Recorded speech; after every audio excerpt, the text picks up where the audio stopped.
கொடியின் காதில் கேட்டது கேட்டது அதனால்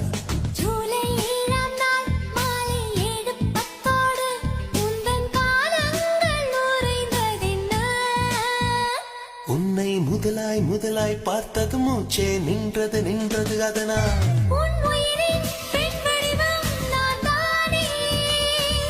என் உயிரின் ஆண் வடிவம் நீதானே என்று ஏதென்று சொல்வேனே சில்லென்ற தீ ஒன்று நீதானே